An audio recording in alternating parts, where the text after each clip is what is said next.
Malir express way کے اوپر بھی بڑی تنقیدیں ہوئیں. میں سے پانی گزرنے کے راستے، یہ تو پارٹ ہوتا ہے ہر روڈ بنانے کا. مجھے نہیں پتا کہ اس میں انہوں نے رکھا ہے نہیں رکھا، لیکن کوئی بھی روڈ بناتے ہیں تو اس میں جہاں جہاں نالے گزرتے ہیں، اسٹیم آ رہے ہوتے ہیں، وہاں کلورٹ بن رہی ہوتی ہے راستے. اصل چیز یہ ہے کہ اس کا سروے کر کے کہ پانی کہاں کہاں رک رہا ہے، پانی کی رکاوٹیں. بہت سے نالے مجھے معلوم ہے کہ جو غائب ہو چکے ہیں، پورے نالے غائب ہو چکے ہیں، ان پر عمارتیں تعمیر ہو چکی ہیں. خاص طور شارع فیصل کے آس پاس جو نالے تھے، جو سول ایویشن اتھارٹی والا نالا تھا، جو ایک نالا جو گلستان جوہر سے آتا ہے، جو پھر بعد میں شاہ فیصل سے ہوتا ہوا جاتا ہے، تو اس پہ تو پتہ نہیں شاہ فیصل کی طرف بھی علاقوں میں بھی اس سے پہلے بلڈنگیں بڑی بڑی ایئرپورٹ جو سیدھی ہاتھ پہ بلڈنگیں بن چکی ہیں، ان میں سے کچھ بلڈنگیں اس کے اوپر بن گئی ہیں. تو اس لیے ہوتا ہے پانی کو ہم یہیں پر ہی روک رہے، اس کی وجہ سے شارع فیصل پہ پانی بھرا رہا. ایک ہاٹ اسپاٹ کو جو بھی جہاں جہاں پانی بھرا ہے کو اسٹڈی کیا جا سکتا ہے، اس کے اسباب تلاش کیے جا سکتے ہیں. دیکھیں پانی ایک ایسی چیز ہے کہ آپ اگر 50 کلومیٹر کی ایک نہر بنا دیں، لیکن اس 50 کلومیٹر کی نہر میں کسی ایک جگہ پر 1 میٹر کا ٹکڑا بھی اگر آپ چھوٹا بنا دیں گے، تنگ کر دیں گے، تو وہ چھوٹا ٹکڑا پورے فلو کو کنٹرول کرے گا، باٹل نیک بن جائے گا. تو ہمیں دیکھنا ہوگا ہر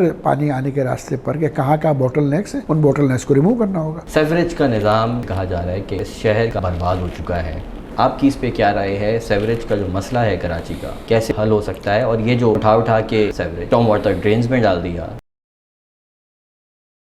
کراچی کا پانی کی سپلائی کا اور سیوریج کا نظام جو ہے وہ اپنی ڈیزائن لاف پوری کر چکا ہے. کراچی کے سیویج کا بیشتر سسٹم جو ہے وہ RCC پائپ پر مشتمل ہے. RCC پائپ میں ہوتا یہ ہے کہ جب پانی سیویج کا پانی چلتا ہے تو سیویج کے پانی کے اندر سلفیورک گیسز پیدا ہوتی ہیں. وہ گیسز جو ہے جب اس کے اوپر کے حصے پہ لگتی ہیں تو اس کی کنکریٹ کی سطح کو ڈیمیج کرنا شروع کر دیتی ہیں، سریا ختم ہو جاتا ہے، کولیپس ہو جاتی ہے. اور اس کے بعد پھر جب کبھی لوڈ پڑتا ہے تو پائپ کولیپس ہو جاتا ہے. ہر بارشوں کے بعد تو خاص طور پر ابھی اس وقت شہر کے بے شمار پائپ ہیں جو کولیپس ہو چکے ہیں. اس وقت کراچی واٹر بورڈ کے لوگ بھاگ رہے ہیں، ادھر سے ادھر بھاگ رہے ہیں. جہاں جہاں جو ہے جی شکایتیں آ رہی ہیں، جی اس کو ریپلیس کرنے کی بات ہو رہی ہے. لیکن ہم کیا کر رہے ہیں؟ ہم تو ان ٹکڑوں کو جو تباہ ہوگا ان کو ریپلیس کر رہے ہیں. لیکن مستقل حل تو یہ نہیں ہے نا. ہمیں بھرپور طریقے سے پورے کراچی کے سیوریج سسٹم کا جہاں جہاں میں ضرورت ہے، جہاں کیپیسٹی کی کمی ہو گئی، ابھی تو فرض کر لیں کہیں پر اگر 36 کا یا 24 کا یا 20 کا پائپ جو ہے پھٹا ایک ٹکڑا، ہم نے اس ٹکڑے کو ریپلیس کر دیا.